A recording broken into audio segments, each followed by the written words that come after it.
హైదరాబాద్ శివాల్లోని మొయినాబాద్లోని తన farm house పార్టీలో drugs వినియోగం జరిగినట్లుగా వస్తున్న ఆరోపణల నేపథ్యంలో మాజీ ఎమ్మెల్యే పైలట్ రోహిత్ రెడ్డికి బీఆర్ఎస్ పార్టీ అధిష్టానం షోకాజ్ నోటీసులు జారీ చేసింది.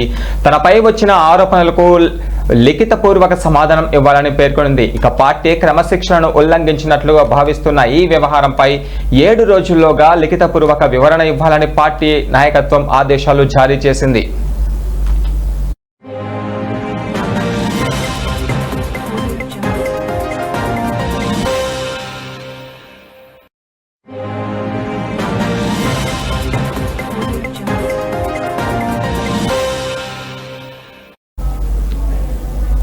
ఈ విచారణ పూర్తయ్యే వరకు పార్టీ కార్యక్రమాలకు దూరంగా ఉండాలని రోహిత్ రెడ్డికి స్పష్టమైన ఆదేశాలు అందాయి.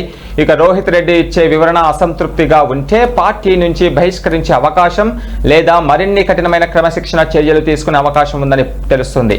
ఇక పార్టీకి చెందిన వారు అక్రమ కార్యకలాపాలు, డ్రగ్స్ వంటి వాటితో ఏ విధమైన సంబంధం లేకుండా ఉండాలని సూచించింది. ఈ నేపథ్యంలోనే బీఆర్ఎస్ పూర్తిగా వ్యతిరేకిస్తుందని మరోసారి స్పష్టం చేసింది.